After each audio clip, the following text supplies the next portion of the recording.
함께 있으리라 하시니라. 하나님 아버지, 오늘도 사랑하는 하나님의 자녀들을 불러 모아 주시고 사랑하는 자녀들의 예배를 주님이 받으시고 주님이 기뻐하시는 복되고 아름다운 시간 저희들이 허락하여 주심을 감사합니다. 주님이 저희에게 구원하시며 저희에게 사명을 주시고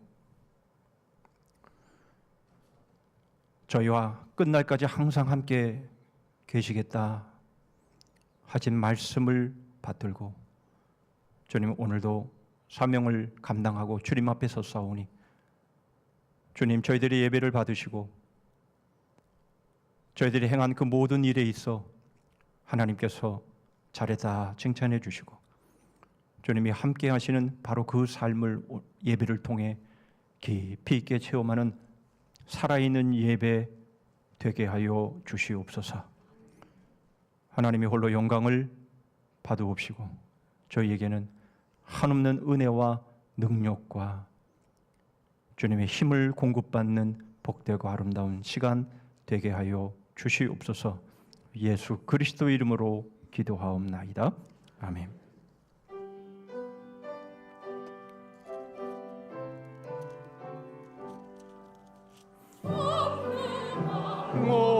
오셔서 주 이름 찬송케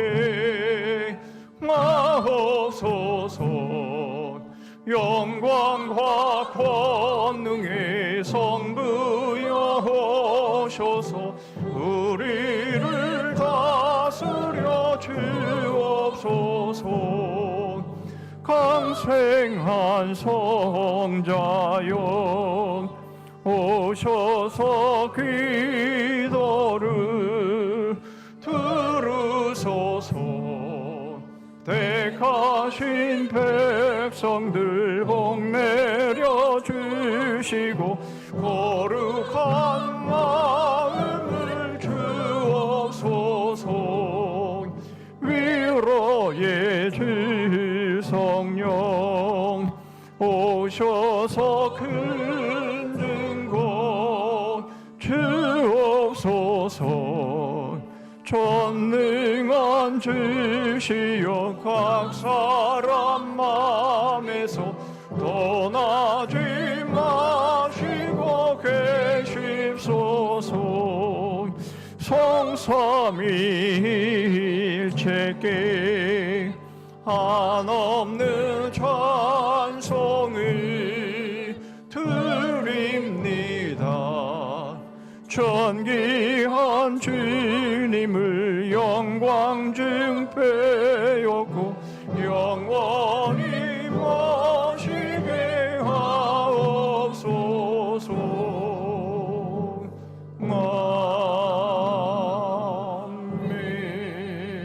아멘.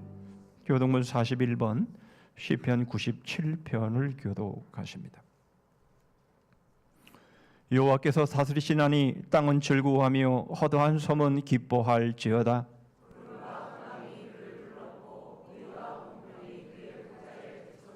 불이 그의 앞에서 나와 사방의 대적들을 불사르시는도다. 산들이 여호와의 앞 곧 온 땅의 주 앞에서 밀랍같이 녹았도다.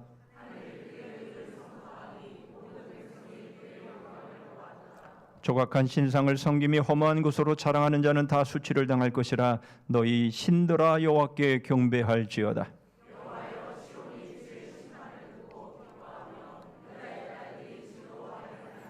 여호와여, 주는 온 땅 위에 지존하시고 모든 신들보다 위에 계시니이다.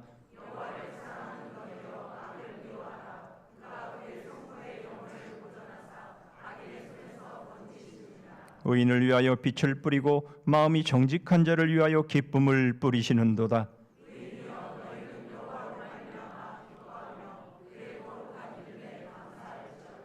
아멘. 전능하사 천지를 만드신 하나님 아버지를 내가 믿사오며 그 외아들 우리 주 예수 그리스도를 믿사오니 이는 성령으로 잉태하사 동정녀 마리아에게 나시고 본디오 빌라도에게 고난을 받으사 십자가에 못 박혀 죽으시고 장사한 지 사흘 만에 죽은 자 가운데서 다시 살아나시며 하늘에 오르사 전능하신 하나님 우편에 앉아 계시다가 저리로서 산자와 죽은 자를 심판하러 오시리라. 성령을 믿사오며 거룩한 공예와 성도가 서로 교통하는 것과 죄를 사하여 주시는 것과 몸이 다시 사는 것과 영원히 사는 것을 믿사옵나이다. 아멘.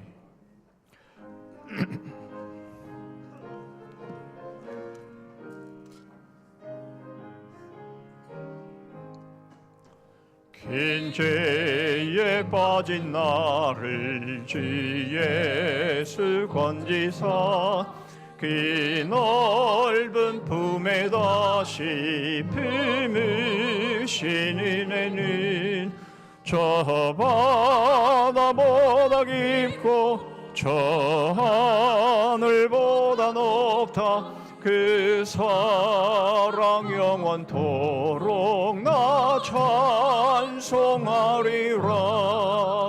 날로도 귀하다 날로도 귀하다.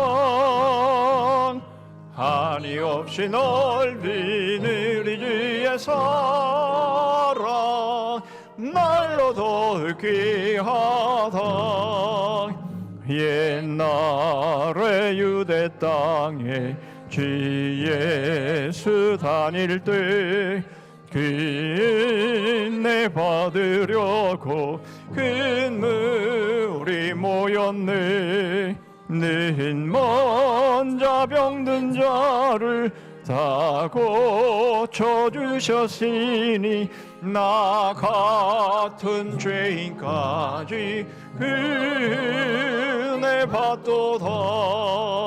날로도 귀하다 날로도 귀하다. 한이 없이 넓은 우리 주의 사랑 날로도 귀하다.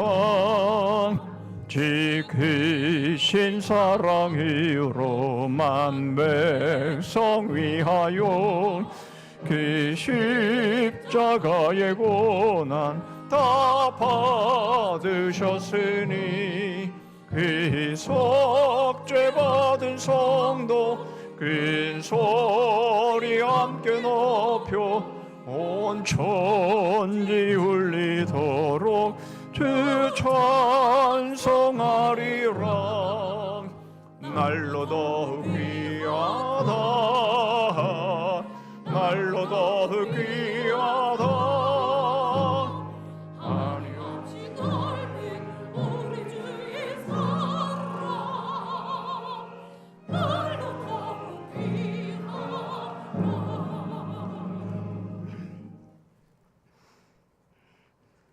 우리의 삶을 늘 주관해 주시고 인도해 주신 주님, 지난 한 주간도 주의 은혜로 사고 많고 질병 많은 세상 가운데서 저희를 지켜주신 하나님 감사합니다. 무엇보다도 늘 주님 앞에 서기에는 부족하지만 늘 저희를 십자가의 은혜로 붙들어 주시니 감사합니다. 저희들이 때로는 불순종하여 때로는 하나님보다는 세상을 따라 살아갈 때가 많았음을 고백합니다. 이제 무거운 여름도 지나고 결실의 계절 가을이 지나고 있습니다. 곡식과 과일이 주님의 섭리에 따라 열매를 맺고 여물어 가듯이 저희들의 신앙도 좀 더 성숙함으로 나아갈 수 있도록 도와주시옵소서. 늘 뒷걸음하는 신앙인이 아니라 전진하는 신앙인이 되길 원합니다. 얕은 물가에서 살랑거리는 파도와 같이 얕은 신앙이 아니라 은혜의 더 깊은 강가로 나아가는 저희가 되게 해 주시옵소서. 더 깊은 말씀을 묵상, 더 뜨거운 기도와 더 영적인 찬양으로 주님께 나가는 일을 원합니다. 피상적이었던 우리들의 인간관계가 이제는 삶의 깊은 곳을 나눌 수 있는 성숙함으로 진행되기를 원합니다. 너무나 자주 흔들렸던 신앙이 이제는 견고하고 흔들리지 않는 성숙한 신앙으로 서기를 원합니다. 하나님, 이제 저희 성산교회를 정상의 목사님이 이끌어 주십니다.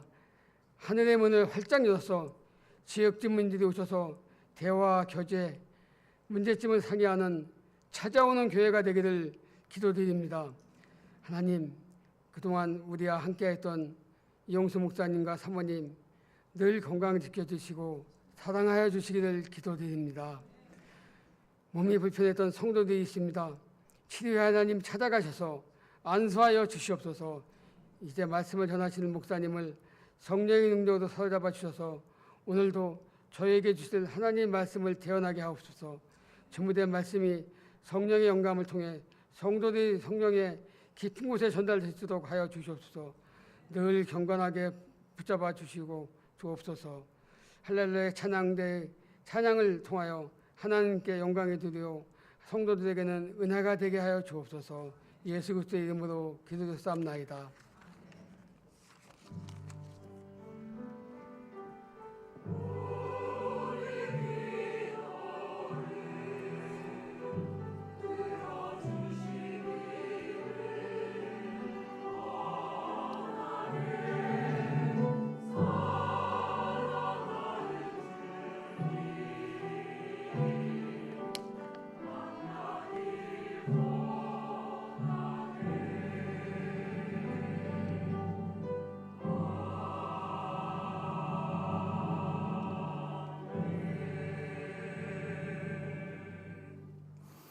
이 시간에 우리에게 주시는 하나님의 말씀은 구약 성경 열왕기하 23장입니다.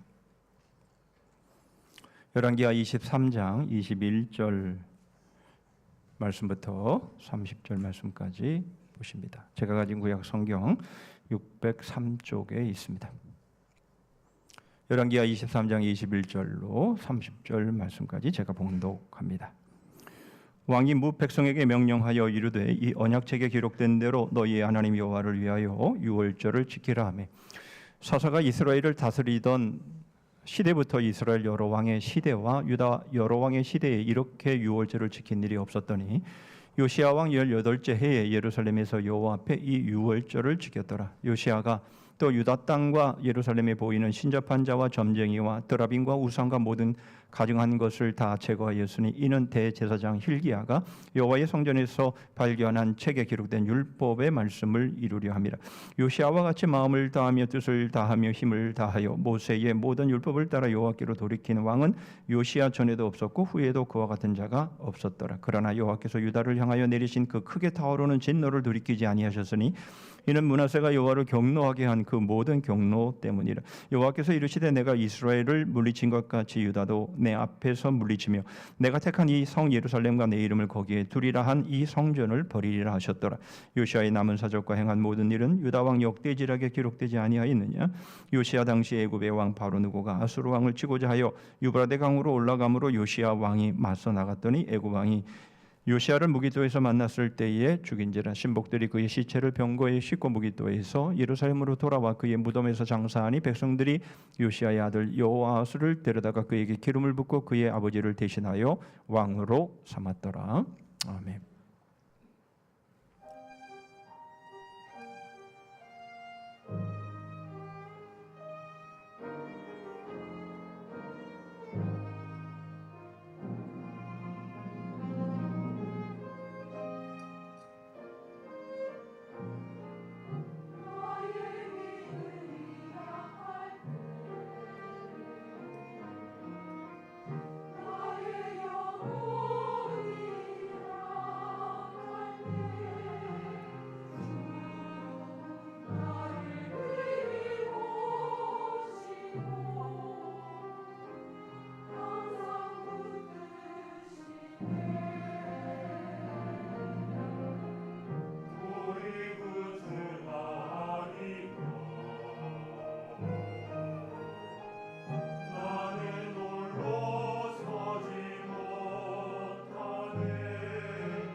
하나님이 오늘도 저희를 붙드셔서 이렇게 거룩한 존전에 감히 나와 하나님을 예배할 수 있음을 믿습니다.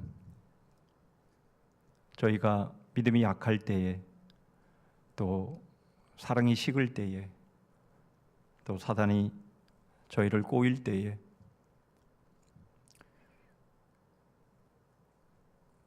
주님은 저희를 놓지 않고 그 가운데서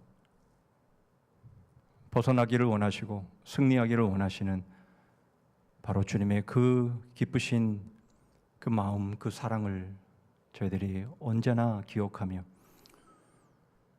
주님께서 저희를 피로 값주고 사셨기에 저희를 놓으실 수 없는 바로 그 은혜 앞에서 저희들이 늘 깨어있게 하시고 늘 싸우게 하시고 늘 사단과의 싸움에서 승리하는 저희들 될 수 있도록 함께하여 주시옵소서.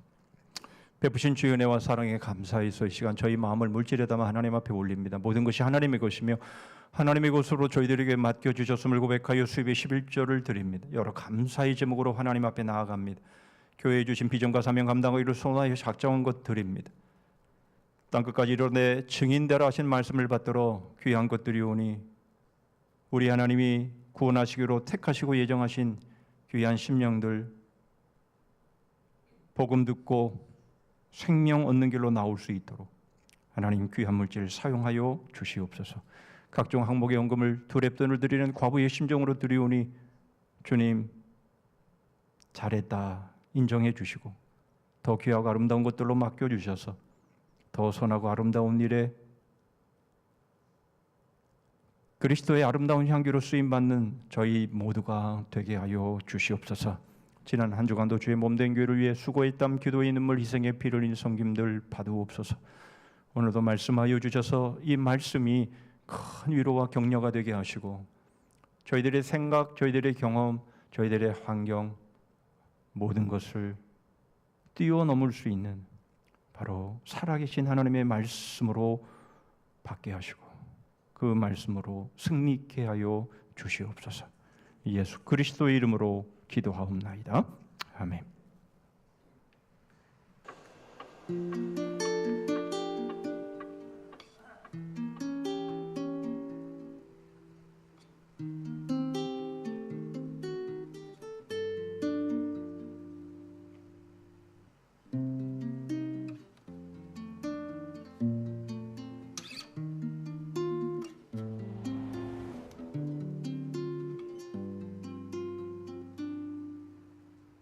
잠을 설치 밤을 새고 새벽녘 이른 눈 소식 낯선 앵커의 붉은 입술 소리 죽은 TV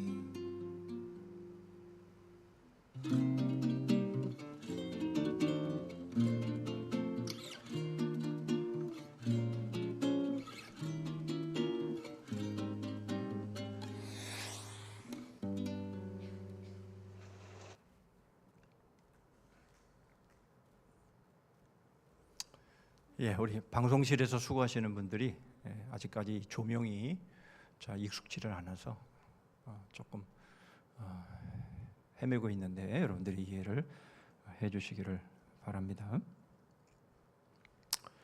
원래 이 조명을 좀 질서 있게 잘했으면 저렇게 안 헤맬 텐데 막 중구난방으로 그렇게 했기 때문에 저분들이 계속 헤맵니다. 여러분들이 저거 아마 20년이 지나서야 익숙해지지 않을까 이런 생각이 들 정도로 지금도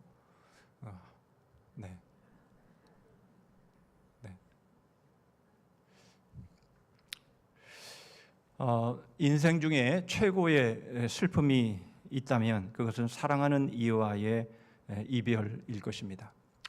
이 세상에는 많은 상실들이 있죠.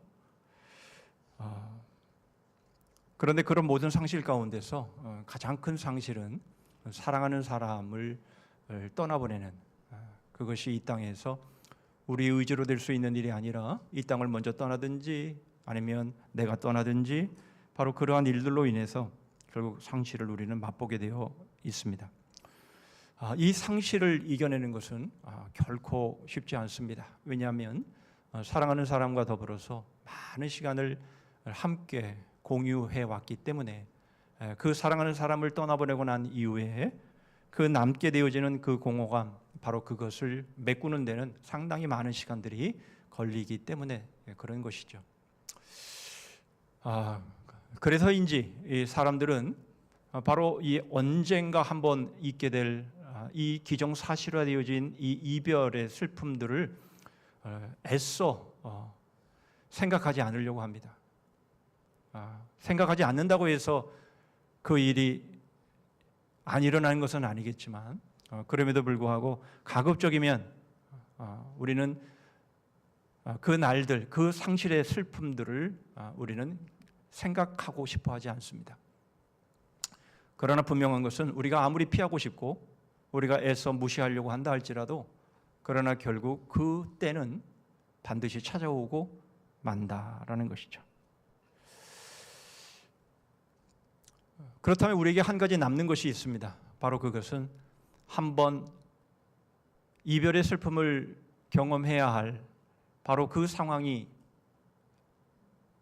바꿀 수 없는 것이라면 우리는 그때를 준비해야 하는 것이죠. 그래서 이 슬픔을 어떻게 우리가 잘 우리의 믿음으로 넘어설 수 있을까? 바로 이것이 바로 믿음의 사람들의 모습이 될 겁니다. 여러분, 제가 의도적으로 이 본문을 맞춘 건 아니라는 거 다 아시죠? 네.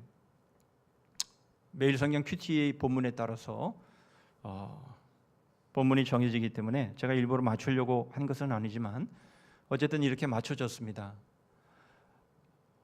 저는 이제 담임 목사로서 여러분들에게 드리는 마지막 설교가 되겠습니다.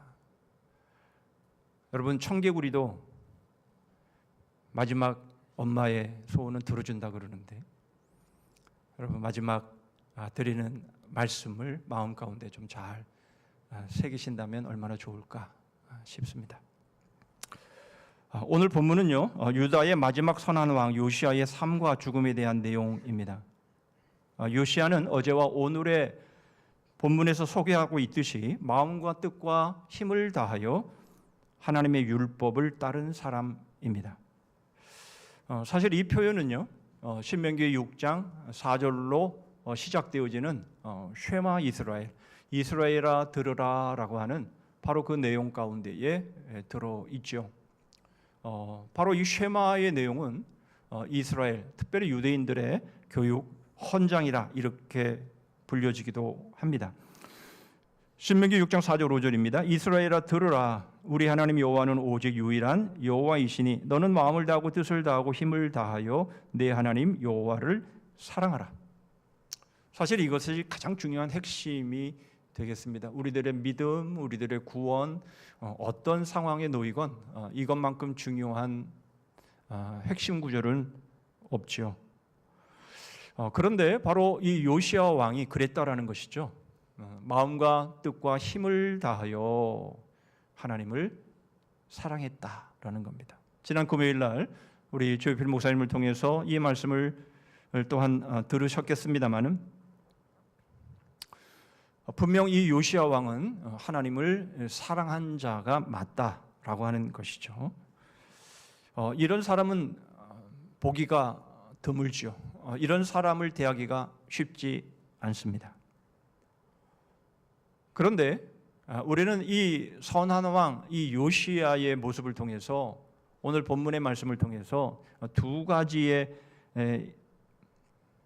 이해되지 않는 그런 말씀이 그런 생각이 듭니다. 하나는 바로 이 요시아 왕 때에 하나님께서 이스라엘을 버리신 것처럼 유다도 버리시겠다라고 통보해 버리신 겁니다. 죄는 그 할아버지 요시아의 할아버지 므낫세가 지었습니다마는 그러나 그 대가를 지불하는 것은 이 선한 왕 요시아가 바로 그 대가를 지불하는데, 물론 요시야 때에 유다가 망한 것은 아닙니다만은, 그러나 요시야 왕에게 하나님이 유다를 버리시겠다라는 통보를 하신 것을 보게 되면 우리는 좀 납득이 되지 않죠. 또 하나의 생각은 이겁니다. 요시야 왕이 선한 왕인데 왜 허무한 죽음을 죽어야 하나라고 하는 것입니다. 여러분, 물론 앞선 본문의 말씀을 보면 요시야는 평안히 죽을 것이다 이렇게 말씀을 합니다. 그러나 거기는 단서가 있죠. 유다의 멸망을 보지 않는 선에서라는 겁니다.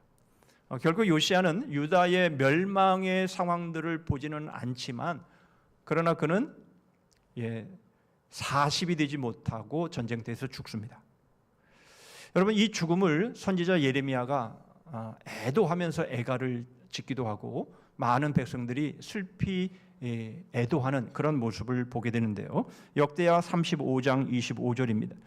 예레미야는 그를 위하여 애가를 지었으며 모든 노래하는 남자들과 여자들은 요시야를 슬피 노래하니 이스라엘의 규례가 되어 오늘까지 이르렀으며 그 가사는 애가 중에 기록되었더라.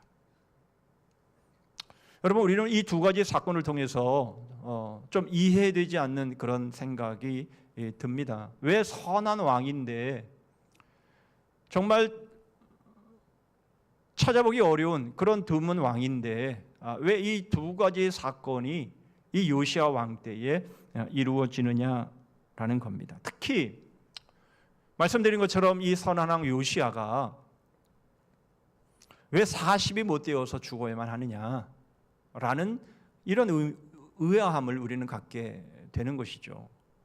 이렇게 선한 왕이고 하나님을 사랑한 왕이고 마음과 힘을 다해서 하나님의 율법을 지키는 바로 이런 왕이었는데, 이런 왕이 오래 통치하고 오래 살아야지 왜 40도 안 되어서 죽어야만 했냐라는 우리는 질문을 할 수밖에 없죠. 그에 반해서 그의 할아버지 므낫세, 이 악한 왕 이 므낫세는요 유다와 이스라엘을 통틀어서 제일 오래 삽니다. 제일 오래 통치해요. 55년이나 되는 이 긴 기간을 통치합니다. 여러분, 이해가 되지 않지요? 선한 왕 요시야는 40도 안 돼서 죽는데 왜 이 악한 왕 므낫세는 55년이나 통치하는 이런 일이 가능하냐? 우리는 질문을 던지지 않을 수 없습니다. 우리는 이 질문들을 앞에 두고 우리가 슬픔을 넘어설 수 있는 길이 어떤 길인지 세 가지 길을 한번 찾아보겠습니다. 먼저는 하나님의 뜻과 인간의 선함의 관계에서 우리에게 주시는 슬픔을 넘어설 수 있는 길입니다. 두 번째로는 하나님의 뜻과 인간의 악함의 관계 속에서 찾아볼 수 있는 슬픔을 넘어서는 두 번째 길입니다. 마지막으로는 하나님의 뜻과 인간의 소망의 관계에서 찾아볼 수 있는 슬픔을 넘어설 수 있는 세 번째 길을 보도록 하겠습니다. 먼저 하나님의 뜻과 인간의 선함의 관계를 통해서 슬픔을 넘어설 수 있는 첫 번째 길, 21절의 말씀 보시죠. 왕이 뭇 백성에게 명령하여 이르되 이 언약책에 기록된 대로 너희의 하나님 여호와를 위하여 유월절을 지키라 하매. 요시야 왕은 언약책에 기록된 대로 hil기야 제사장이 발견한 바로 성전을 유지 보수하다가 발견되어진 이 언약책에 근거해서 너희들은 유월절을 지켜라 이렇게 선언하고 있는 것을 보게 됩니다. 여러분, 이 유월절이 무엇입니까? 이 유월절은 하나님께서 이스라엘을 애굽에서 구원하신 것을 기념하는 절기이지요. 이 유월절이 얼마나 중요한지 하나님은 이 유월절이 들어있는 이 절기를 제일 첫 번째 달로 바꾸시고는, 그리고는 이스라엘의 첫 시작을 바로 유월절로부터 시작하게 하시죠. 너무나 중요한 절기입니다. 그런데 여러분, 여기서 우리가 주목해서 보아야 될 구절 하나가 있는데요. 너희 하나님 여호와를 위하여라는 구절입니다. 이건 좀 이해가 되지를 않습니다. 왜 유월절을 지키는데 그것이 왜 여호와 하나님을 위한 것입니까? 유월절은 하나님께서 애굽에 종살이하고 애굽에 노예 생활을 하고 있던, 자녀를 낳아도 마음대로 낳을 수 없는 바로 그러한 압박 속에서 살아가고 있던 이스라엘 백성들을 자유의 몸으로 이끌어내셨다면 이 유월절의 사건부터 유월절을 지키는 이 모든 일들은 여호와를 위한 게 아니라 바로 이스라엘 백성 자신들을 위한 것이 되어야 되는데 왜 여기서 너희 하나님 여호와를 위하여 이렇게 말씀을 하고 있는 것일까요? 여러분 단순히 그렇죠. 우리가 생각해 볼 때에 이것을 유월절을 지키라라고 명하셨기 때문에 바로 유월절을 지키는 것은 하나님의 말씀에 순종하는 것이 되니까 그게 바로 여호와를 위하여 이렇게 말할 수 있을지 모릅니다. 그러나 말씀드린 것처럼 엄밀한 의미에서 보면 유월절을 포함하여 이스라엘이 지켜야 될 모든 절기들은 하나님을 위하여 지키는 절기가 아니라 바로 이스라엘 백성들을 위한 절기들이다라는 겁니다. 의미하는 바가 무엇입니까? 그렇습니다. 하나님께서 이스라엘 백성들에게 명하시는 모든 것은요 하나님을 위한 게 아니에요. 이 모든 것은요 다 이스라엘 백성들을 위한 것입니다. 그래서 하나님은 율법이라고 하는 이 단어 대신에 언약이라고 하는 이 말씀을 더욱 많이 우리에게 강조하시고 계시는 거예요. 여러분 율법 그러면 우리는 자칫 우리를 옥죄고 우리를 얽어매고 그렇게 안 하면 큰일 나는 여러분 그러한 것으로 우리는 이해하지만 사실은 이 율법이라는 이 단어는요 언약이라는 말로 표현되어지는 것이 맞습니다. 언약이 뭐죠? 언약은 바로 하나님께서 일방적으로 우리에게 약속하신 것이에요. 여러분 일방적으로 약속하셨다는 말씀이 무슨 뜻입니까? 하나님이 그렇게 약속하시지 않으셨으면 결국 우리는 우리 죄로 인해서 벌써 심판을 받았고 벌써 죽임을 당해야 했던 사람들이라는 것이죠. 여러분 그 대표적인 증거가 뭡니까? 무지개죠. 여러분 무지개 안 좋아하시는 분 아마 이 중에는 한 분도 안 계실 겁니다. 여러분 우리와 같은 신앙을 가지고 있지 않은 분들도 무지개는 다 좋아하는 것을 보게 돼요. 여러분 비가 엄청나게 쏟아져서 와 이게 지금 더우면 어떡하나 그렇게 걱정하고 염려하는 상황 속에서 비가 그치고 그리고는 맑은 하늘에 비 개인 하늘에 무지개가 쫙 뜨죠. 거기다가 여러분 쌍무지개까지 쫙 뜨면은요 누구나 할 것 없이 사진기 꺼내 들고 사진 찍느라 바쁜 그런 모습들을 보이죠. 아름답기 때문에 여러분 무지개가 좋은 것만이 아니라 여러분 지금 우리가 많은 기상 이변을 통해서 세계 곳곳에서 얼마나 많은 물난리가 나고 그것으로 인해서 자기 재산들이 다 잠기고 이런 모습들을 우리는 봅니까? 여러분 그냥 평상시에 오는 것보다 좀 더 오게 되면 그렇게 되는 것이에요. 그런데 무지개가 딱 뜨게 되면 하나님께서 내가 좀 더 비를 내릴 수 있었지만 내가 참는다. 왜냐하면 내가 너희와 그렇게 약속을 했기 때문에. 무슨 말이죠? 여러분 우리가 하는 행태의 모습들을 보면 우리는 벌써 물에 잠겨도 한참 전에 잠겼어야 될 우리이지만 그러나 하나님께서 우리에게 약속을 하신 것이 있기 때문에 물로 다시는 너희를 심판하지 않겠다라고 말씀하신 그 약속이 있기 때문에 하나님은 우리를 참으시고 다시 한번 우리에게 기회를 주시는 그 의미가 바로 무지개 아닙니까? 그래서 사실은 이 무지개를 다 좋아하는 거예요.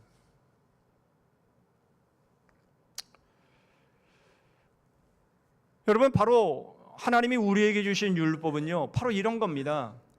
하나님의 약속인 거예요. 그러니까 결국은 이것은 다 하나님이 우리를 위해서 주신 것이지 하나님이 우리를 얽매이고 옥죄고 그렇게 해서 막 우리를 막 압박하시기 위해서 우리에게 주신 것이 결코 아니라는 거예요.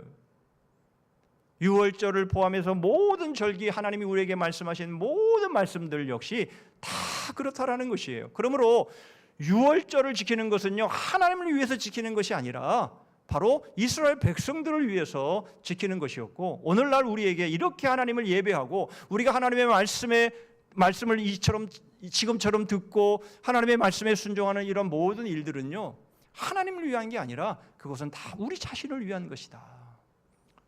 여러분 우리는 이 관점을 놓쳐서는 안 되는 거예요. 여러분 우리가 오해하고 있는 것 중에 하나가 뭡니까?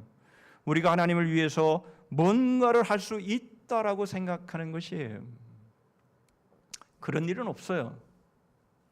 여러분, 우리가 어떤 노력을 하건 어떤 희생을 하건 어떤 최선을 다하건 간에 여러분, 우리의 그 모습들이 하나님을 위하는 것은 없어요. 하나님은 그런 것들로 인해서 보충받으시고 그런 것들로 인해서 채워주셔서 그래서 완전해지신 분이 아니에요.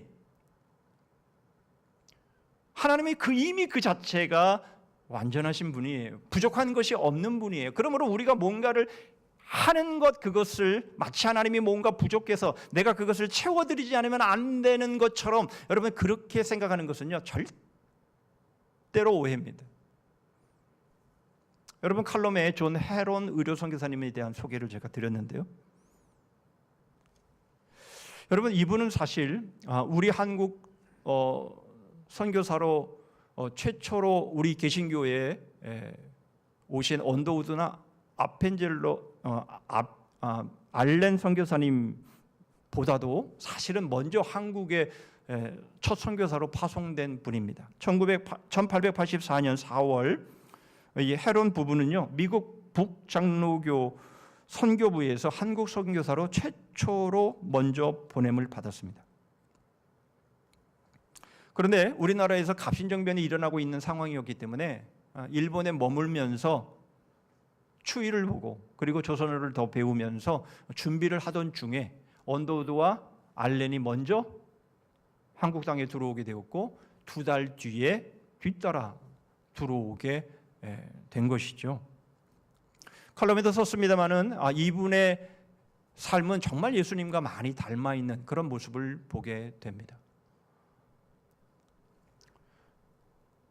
실력도 있었지만 보장되어 있는 자신의 그 모든 앞날을 뒤로하고 아무것도 보이지 않는 이 조선 땅에 와서 그것도 정말 사람 가리지 않고 정말 서민에 이르기까지 그들에게 다가갔다가 이질에 걸려서 결국 33세의 나이로 결국 양화진 바로 그 묘지에 첫 번째 1호로 묻힌, 여러분 그런 모습들은요 정말 예수님을 많이 닮아 있는 모습을 보게 됩니다. 그런데 여러분 그 존 헤론의 그 묘비에는 이렇게 기록이 되어 있습니다. 하나님의 아들이 나를 사랑하시고 나를 위하여 자신을 주셨다. 여러분 우리가 생각해 볼 때 이 존 헤론 정말 예수님을 많이 닮은 이분의 모습을 보면 정말 엄청난 그런 감동과 도전을 받고 우리의 삶을 거기에 갖다 비교해 보면 정말 나는 거기에 근처에도 미치지 못하는 여러분 그러한 모습처럼 그렇게 여겨지죠. 하나님을 위해서 얼마나 그 삶을 헌신하고 정말 예수님과 같지는 않지만 그러나 예수님의 보좌에 가장 가까이에 있을 법한 바로 그러한 삶을 산 사람 아닙니까? 그런데 여러분 존 헤론이 그렇게 했다고 해서 정말 하나님을 위한 것입니까? 정말 뭔가 달라지는 것이 있습니까? 그렇지 않더라라는 것이. 여러분 정말 우리의 몸을 불사르게 내어줄지라도 여러분 우리가 그렇게 희생하고 그렇게 충성하고 그렇게 우리의 모든 것을 쏟아놓는다 할지라도 여러분 그게 정말 하나님을 위한 거냐? 아니라는 거예요. 달라지는 것이 없다라는 것이. 존 헤론 선교사님을 비롯한 주님을 닮은 모든 그리스도인들의 희생은요 하나님을 위한 것이 결코 아니라는 거예요. 그것은 단지 하나님을 위한 삶의 결과물인 거예요. 그것은 바로 하나님의 아들을 우리에게 먼저 주셨기 때문에 바로 그런 삶이 가능했던 것이고요. 그런 삶이 우리에게 아름답게 여겨지는 것이지. 여러분 우리가 뭔가 엄청난 그런 일을 했다고 해서 그것이 정말 하나님을 위한 것이 되는 거냐? 그건 아니라는 겁니다. 여러분 매정한 말처럼 들릴 수 있습니다. 여러분 요시야 이 선한 왕이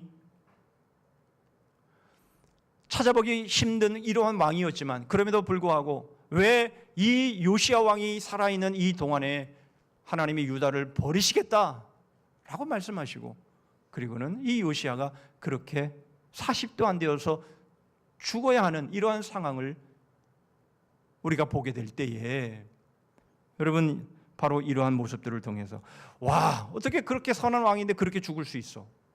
와, 어떻게 저렇게 믿음이 좋은 사람인데 왜 결과가 왜 저렇게 될 수가 있지? 여러분, 이렇게 우리가 생각할 게 아니라는 거예요. 우리의 슬픔은 어쩌면 우리가 하나님을 위하여 무엇인가를 할 수 있다라는 생각 속에서 나오는 것일 수도 있습니다.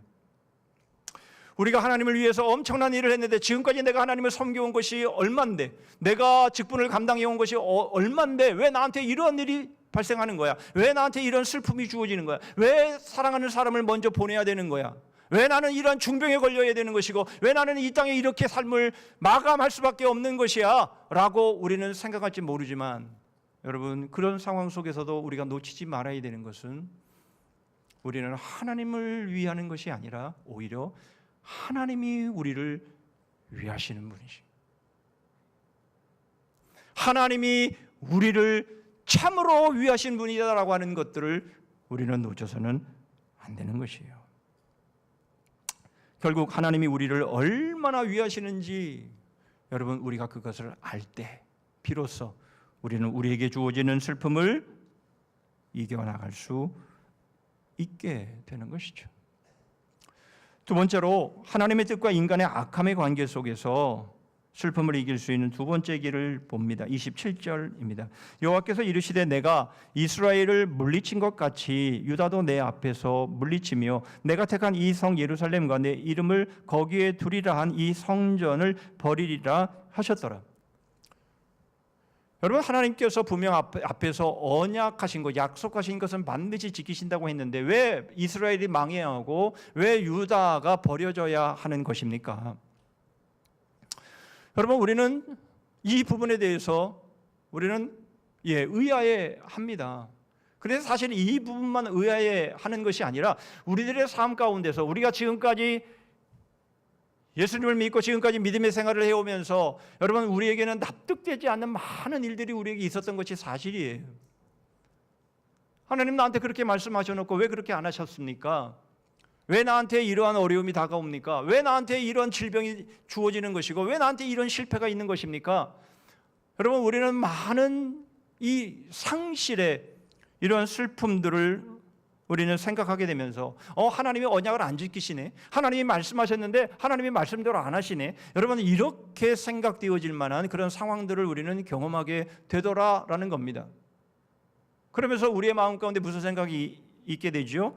하나님이 안 그랬으니까 이제 나도 열심히 하나님 안 섬길게요, 이런 생각을 여러분 우리는 하게 되는 것이죠. 정말 그렇습니까?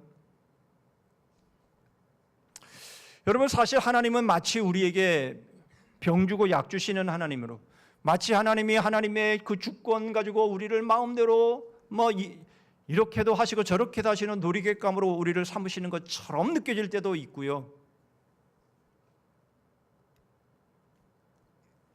하나님이 우리를 사용하신 이후에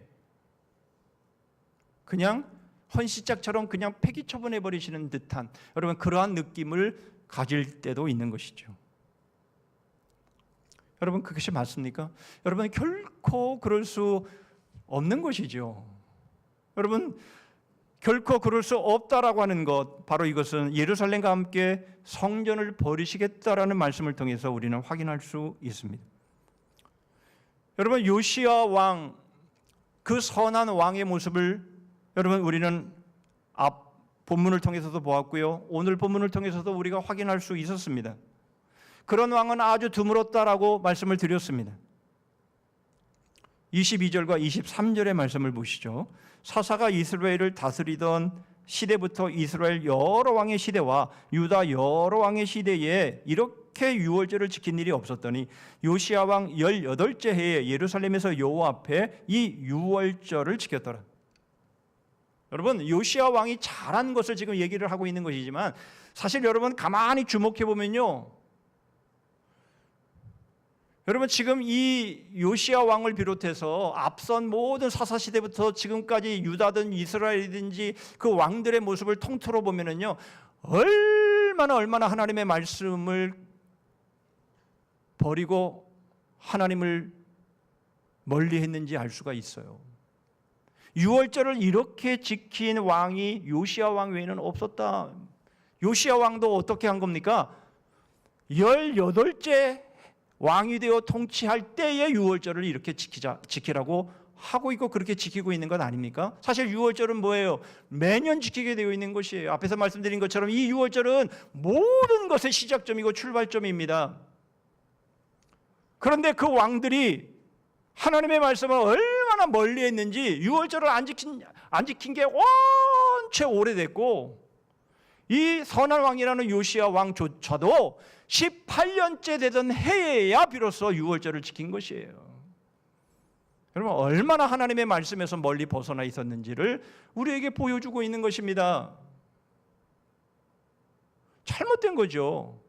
여러분 얼마나 배은망덕한 것입니까? 하나님께서 이스라엘 백성을 선민 삼아 주시고 애굽에서 하나님이 그렇게 자녀도 마음대로 못 갖는 이런 상황 속에서 그냥 벽돌을 만들어 가면서 그렇게 살아갔던 그 노예의 삶에서 그들을 이끌어내어서 약속된 가나안 땅에서 살게 하시고, 그렇게 하나님께서 젖과 꿀이 흐르는 땅에서 살게 하셨는데도 불구하고 유월절을 안 지킨 지가 오래되었다는 거예요. 인간의 악함이 얼마나 극에 달했는지를 보여주는 겁니다. 여러분 그래서 얼마나 하나님이 화가 나셨는지 택한 성 예루살렘과 그리고 하나님의 이름을 두시겠다라고 하는 성전을 헐어버리시겠다 이렇게 말씀을 하고 있는 겁니다. 그런데 여러분 여기서 우리가 갖고 있는 하나님은 과연 언약을 지키시는 분이야? 라는 이러한 의문들에 대한 답을 우리에게 보여주시는 것이 뭡니까? 예루살렘과 함께 버리시겠다라는 성전이에요. 하나님께서 이름을 두시겠다라고 하신 그 성전을 함께 버리시겠다라는 겁니다. 그렇다면 여러분 이 성전이 궁극적으로 누구이십니까? 요한복음 2장 19절로 22절입니다. 예수께서 대답하여 이르시되 너희가 이 성전을 헐라 내가 사흘 동안에 일으키리라. 유대인들이 이르되 이 성전은 46년 동안에 지었거늘 네가 3일 동안에 일으키겠느냐 하더라. 그러나 예수는 성전된 자기 육체를 가리켜 말씀하신 것이라. 죽은 자 가운데서 살아나신 후에야 제자들이 이 말씀하신 것을 기억하고 성경과 예수께서 하신 말씀을 믿었더라. 하나님께서 이름을 두시겠다라고 한 그 성전을 버리시는데 여러분 이 성전이 누구냐라는 거예요. 이 성전이 바로 하나님의 하나밖에 없는 아들 예수 그리스도다라는 것이에요. 우리가 보았던 것처럼 하나님의 그 언약을 멀리하고 하나님의 말씀을 지키지 않았던 이 배은망덕한 바로 이 사람들의 이 악함으로 인해서 예루살렘도 버리시고 이제 성전도 버리시겠다라고 말씀하시지만 우리의 악함으로 인해서 일어나는 일이지만 그러나 하나님은 그 악함을 하나님의 하나밖에 없는 아들을 버리시면서 바로 우리를 구원하시고 바로 우리를 자녀 삼아 주셔서 하나님의 나라의 영원한 백성이 되게 하신 하나님의 약속을 바로 신실하게 지키시는 하나님이신 것을 우리에게 보여주시고 있더라라는 겁니다. 여러분 이 세상에는 그 어떤 사람도 구원받기에 합당한 사람은 아무도 없습니다.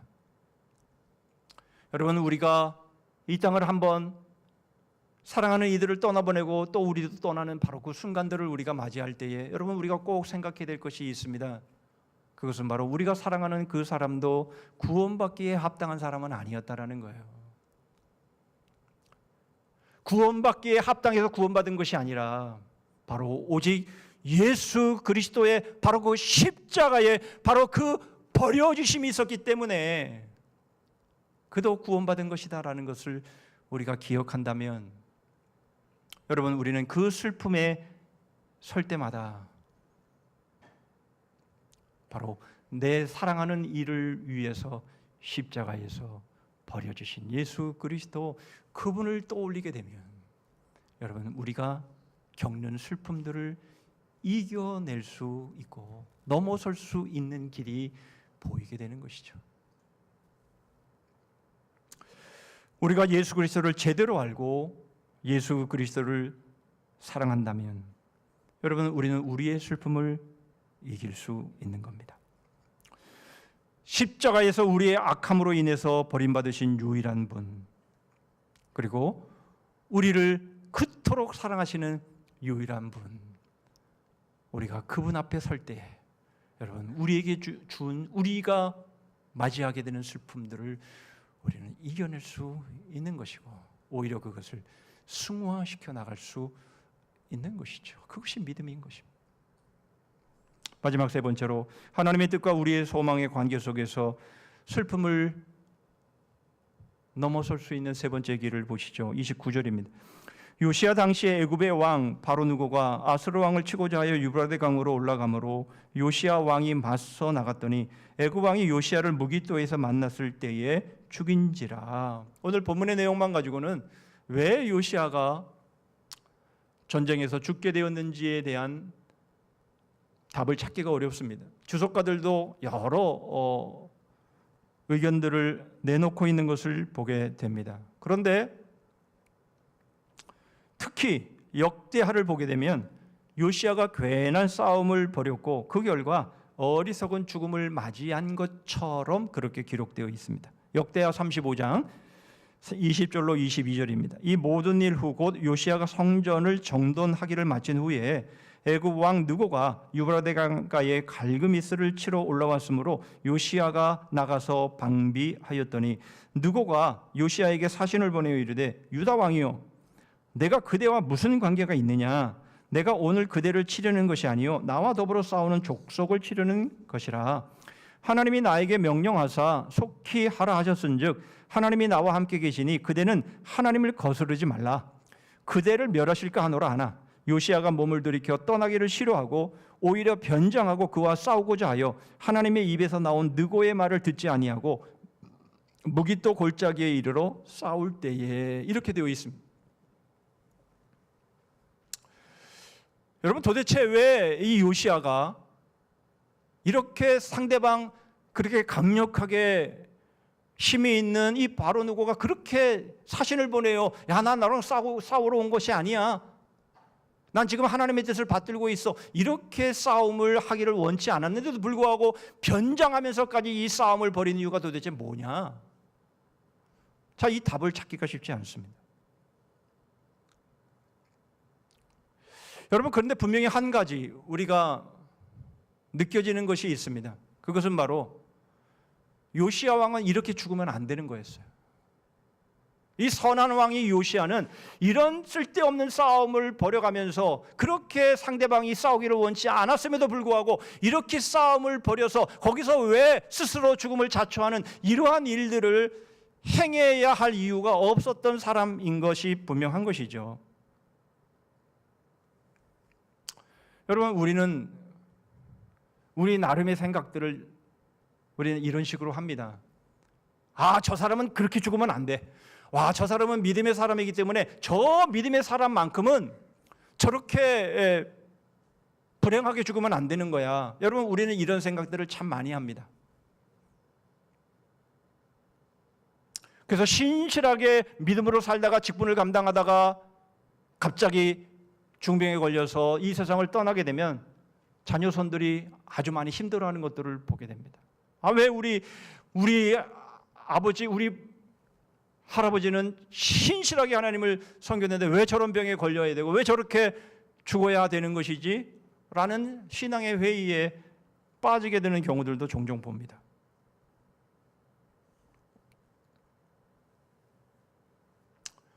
여러분, 그런데 우리가 분명히 알아야 되는 것은 사실은 여러분, 성경에는 무수하게 이런 죽음들이 기록되어 있어요. 아벨의 죽음으로부터 시작해서 나봇의 죽음의 과정을 거쳐서 여러분, 세례 요한의 죽음까지를 보면 우리는 이해할 수 없는 죽음들입니다.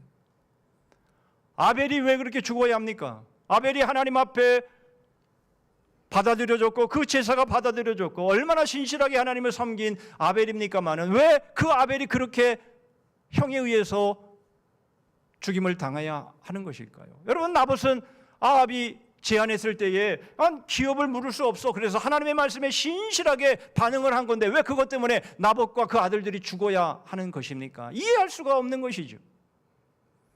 세례 요한은 어떻습니까? 세례 요한은 그 엘리사벳의 모태에서부터 성령이 충만해서 오직 예수 그리스도의 그 길을 예비하러 온 그렇게 신실하게 그렇게 주의 길을 예비했던 사람인데 왜 계집아의 말 한마디에 목이 잘려 죽어야 되는 이러한 이해할 수 없는 이러한 최후의 모습들을 맞이해야 되는 걸까요? 그런데 여러분, 더 기가 막힌 죽음이 있죠. 바로 정말 아무런 죄도 없는 하나님의 아들 예수 그리스도가 어떻게 그렇게 비참하게 십자가에서 그렇게 버려짐을 당하고 그런 수치와 모멸 속에서 그렇게 죽어야 하느냐라는 것이에요. 여러분, 우리는 도대체 이해할 수 없는 그러한 최후의 모습들을 우리는 이미 성경에도 빽빽하게 기록하고 있는데도 불구하고 여러분, 우리는 이걸 애써 잊어버리는 거예요. 그래서 나의 최후만은 아주 기가 막힐 거야. 저 믿음의 사람의 최후만큼은 기가 막힐 거야. 이런 생각을 하고 있는 거예요. 그렇지 않은 거예요. 여러분, 우리의 최후도 요시아 왕의 모습처럼 그렇게 비극적일 수 있는 거예요. 우리의 기대에 져버리는 모습들로 그렇게 끝이 날 수도 있는 거예요. 우리 앞선 믿음의 선비들의 모습을 보면 그런 거예요. 그런데 그것이 어쨌다고? 여러분, 우리는 그런 모습을 보면서 왜 신앙의 회의에 빠지고 왜 그것에 의해서 힘들어하고 하나님 도대체 뭐 하시는 거예요? 하나님 믿어도 다 쓸모없네요. 막 이런 식의 생각들을 왜 하냔 말이에요.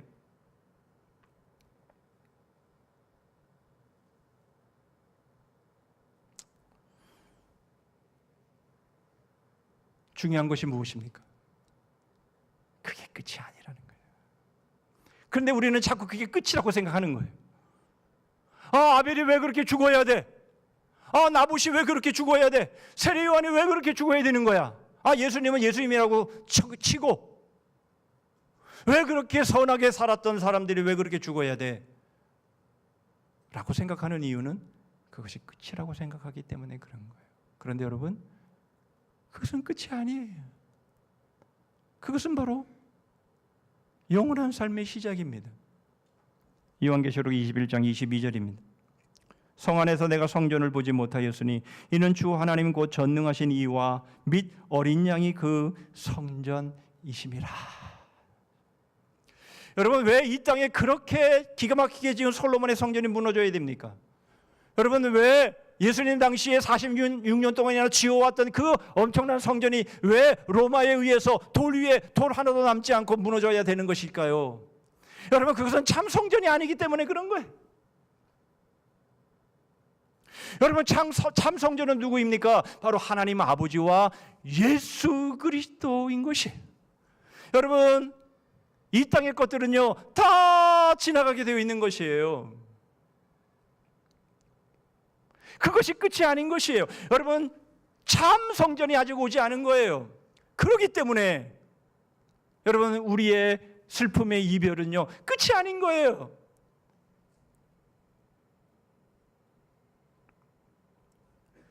여러분, 우리는 이것을 기억해야 되는 거예요. 그래야만, 그 믿음을 가져야만 여러분, 우리는 이 슬픔을 이겨낼 수 있을 뿐만 아니라 오히려 승화시켜서 여러분, 우리가 우리의 믿음의 삶을 달려갈 수 있는 것 아니겠습니까?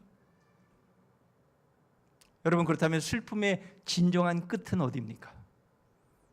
요한계시록 21장 3절 4절입니다. 내가 들으니 보좌에서 큰 음성이 나서 이르되 보라, 하나님의 장막이 사람들과 함께 있음에 하나님이 그들과 함께 계시리니 그들은 하나님의 백성이 되고 하나님은 친히 그들과 함께 계셔서 모든 눈물을 그 눈에서 닦아주시니 다시는 사망이 없고 애통하는 것이나 곡하는 것이나 아픔 깊은 곳이 다시 있지 아니하리니 처음 것들이 다 지나갔음이로라. 여러분, 이 땅의 처음 것들은요, 여러분, 눈물이 있어요, 고통이 있어요, 아픔이 있어요, 슬픔이 있습니다, 죽음의 이별이 있습니다.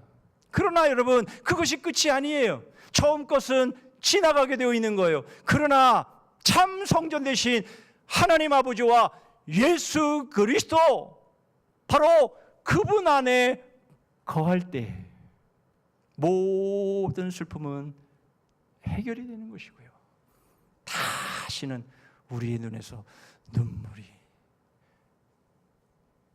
비통이, 고통이, 그 슬픔의 그 모든 아픔들이 온전히 해결되고, 여러분, 이제는 영원한 바로 그 삶만이 우리에게 주어지는 것이죠. 여러분, 지금 우리가 살고 있는 것은 처음 것입니다. 처음 것, 그것이 마치 전부인 것처럼, 그것이 끝인 것처럼 그렇게 여기시면 아니 되는 것입니다.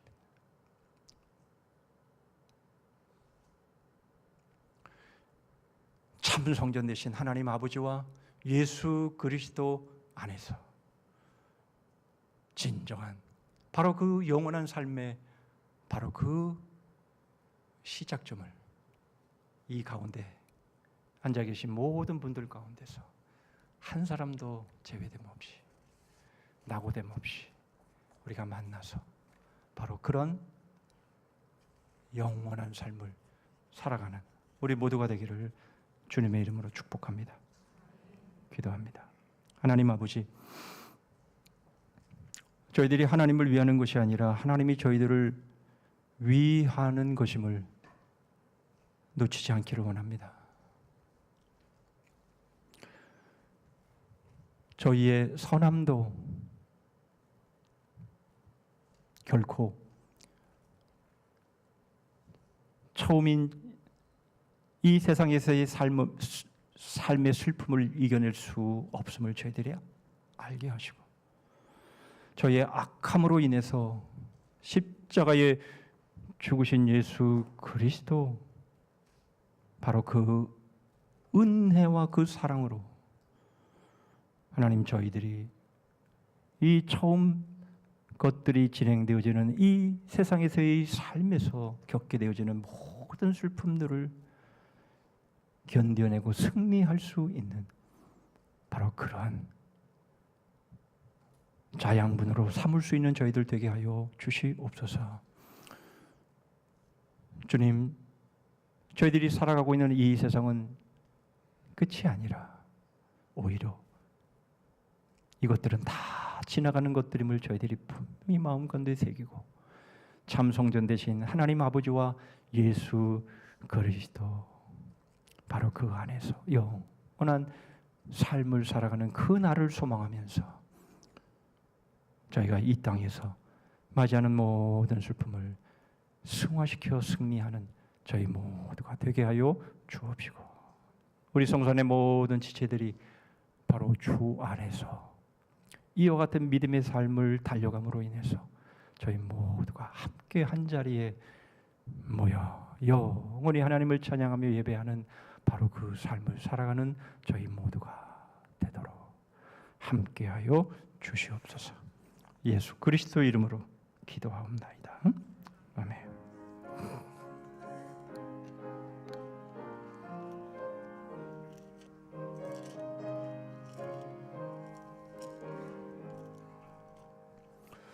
너희 마음에 슬픔이 가득할 때 주가 위로해 주시리라.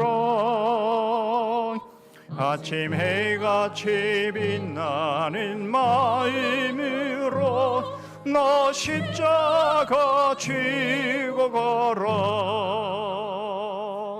참 기쁜 마음으로 십자가 지고 가라. 내가 깊이 십자가 지고 가면 슬픈 마음이 위로받네. 때를 따라서 주시는 은혜로서 가란 심령에 힘을 얻고 지가 언약한 말씀을 기억하고 너 십자가 지고 가라.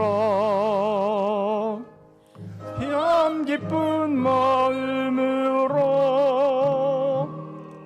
십자가 지고 가라. 내가 깊이 십자가 지고 가면 슬픈 마음이 위로받네. 내가 맡은 일 용실히 행할 때에 주님 앞에서 상 받으리. 주가 베푸신 은혜를 감사하며 너 십자가 지고 가라. 참 기쁜 마음으로 십자가 지고 가라. 내가 깊이 십자가 지고 가면 슬픈 마음이 위로받네. 기도하십니다. 내가 들으니 보좌에서 큰 음성이 나서 이르되 보라, 하나님의 장막이 사람들과 함께 있으며 하나님이 그들과 함께 계시리니 그들은 하나님의 백성이 되고 하나님은 친히 그들과 함께 계셔서 모든 눈물을 그 눈에서 닦아주시니 다시는 사망이 없고 애통하는 것이나 곡하는 것이나 아픈 것이 다시 있지 아니하리니 처음 것들이 다 지나갔음이러라. 지금은 우리 구주 예수 그리스도의 은혜와 하나님 아버지의 다함이 없으신 사랑과 성령 하나님의 교통하심과 복주심과 끝까지 이기게 하심이 오직 참 성전 되신 하나님 아버지와 예수 그리스도 안에서만 슬픔이 매이는 유일한 곳임을 알아. 십자가 지고 남은 삶 어떤 슬픔을 만나도 굴하지 않고 우리 주님 뒤따라 승리하여 영원한 하나님의 나라 가운데서 함께 영원한 삶을 누리기를 소원하며 다짐하는 머리 숙인 주의 심령들 위해 가정과 일터 위에 민족 거리 성산 교회 그리고 열방 위에 이제로부터 영원토록 함께 하실지어다. 아멘.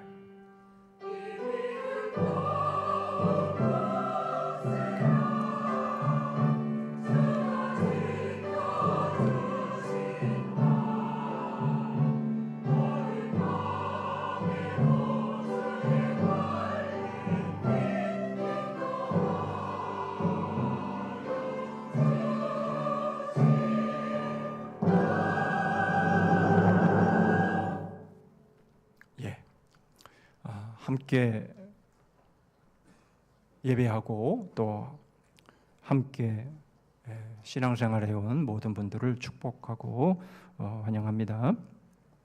몇 가지 기회 소식 나누겠습니다. 오늘 예배 후에 바로 이어서 재직회가 진행이 되겠습니다. 재직들은 그 자리에 그대로 앉아 계시기를 바라고요. 시간이 많이 안 걸릴 것이 분명하기 때문에 여러분 재직들은 다 그 자리에 앉아 계시기를 바랍니다. 내일 모레 이 가까운 영성교회에서 우리 제89회 남서울 정기노회가 있습니다. 이 노회에 대해서 오래전부터 말씀을 드리는 이유는 이 노회가 우리 교회가 결정해야 될 여러 가지 사항들이 또 결정되는 또 그 시점이기 때문에 그렇습니다. 그래서 이번 화요일 날 노회가 우리 교회의 안건을 잘 받아서 원로장로 추대되는 문제 또 위임 목사 되는 모든 문제들이 또 우리 임직받는 분들의 모든 그런 결과들이 잘 문제없이 통과가 되어서 우리가 계획한 일들이 그대로 잘 진행될 수 있도록 그렇게 여러분들 기도해 주시기를 바랍니다. 예, 당회가 빠졌는데 오늘 당회합니다. 이번 금요비전 기도회는 제1여전도회가 주관하겠습니다. 갈렙회는 임시 원례를 11시 예배 후에 갈렙실에서 갖습니다. 그리고 각 전도회는 재직회 후에 원래로 모이실 수 있기를 바랍니다. 예, 우리 노재원 강도사님, 우리 중고등부를 맡아서 잘 사역하고 계시는 우리 노재원 강도사님이 목사 안수를 받게 됩니다. 내일 받게 되는데요.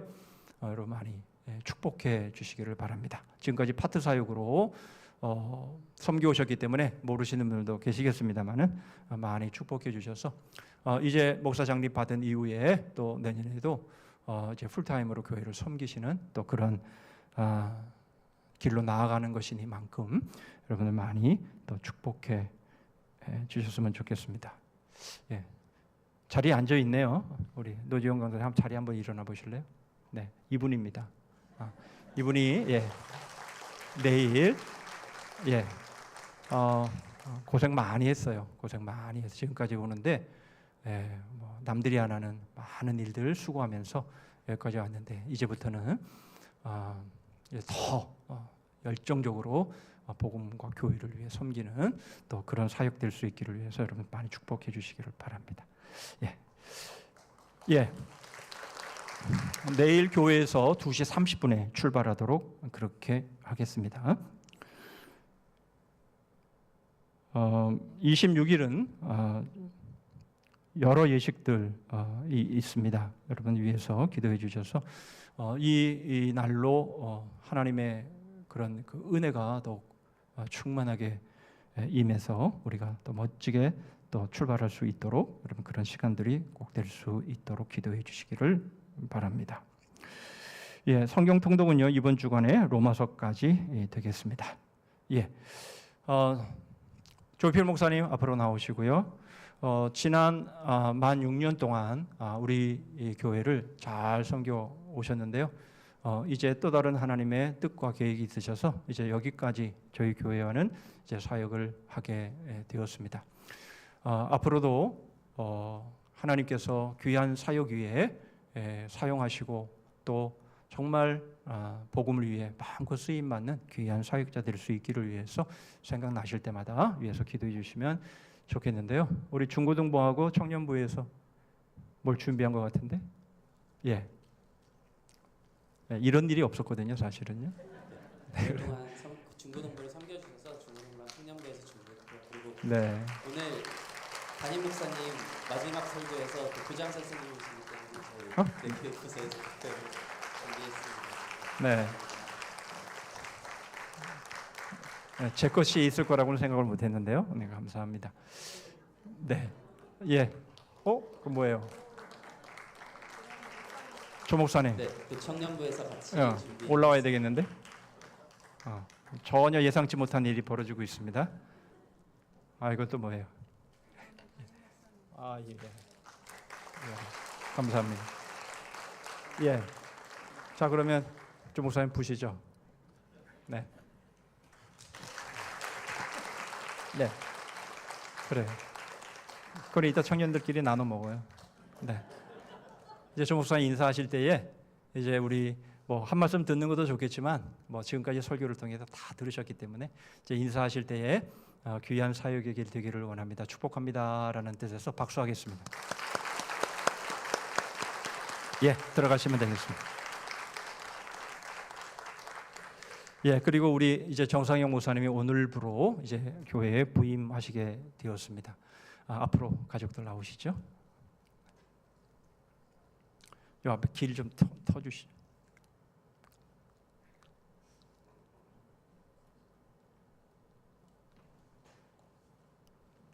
네, 나오시죠.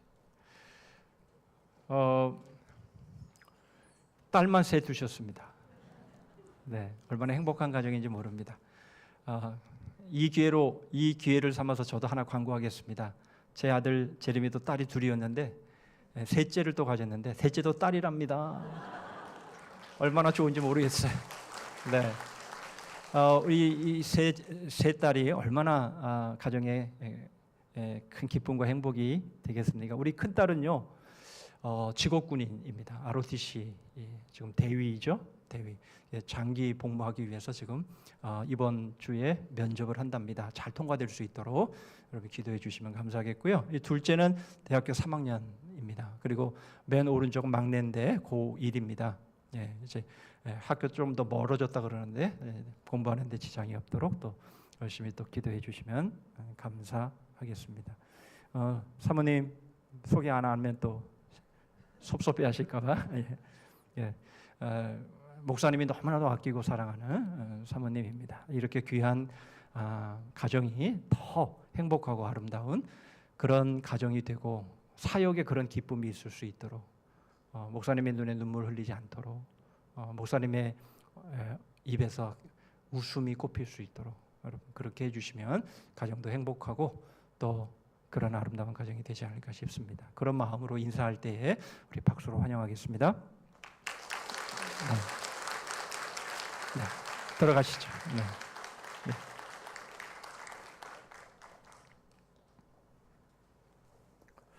예, 이제 자리에서 일어서시겠습니다.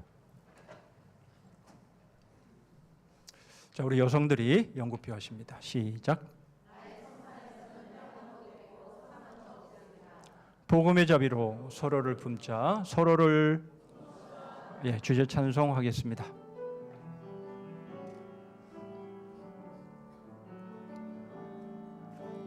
화려하지 않아도 정결하게 사는 삶, 가진 것이 적어도 감사하며 사는 삶, 내게 주신 작은 힘 나눠주며 사는 삶, 이것이 나의 삶의 행복이라오.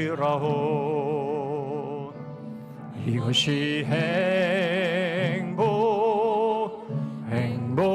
행복이라오. 세상은 알 수 없는 하나님 선물, 이것이 행복이라오. 하나님의 자녀로 살아가는 것, 이것이 행복이라오.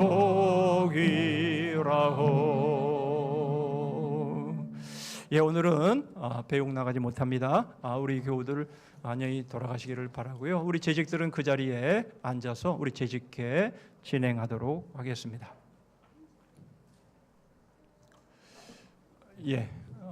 우리 찬송 한 장을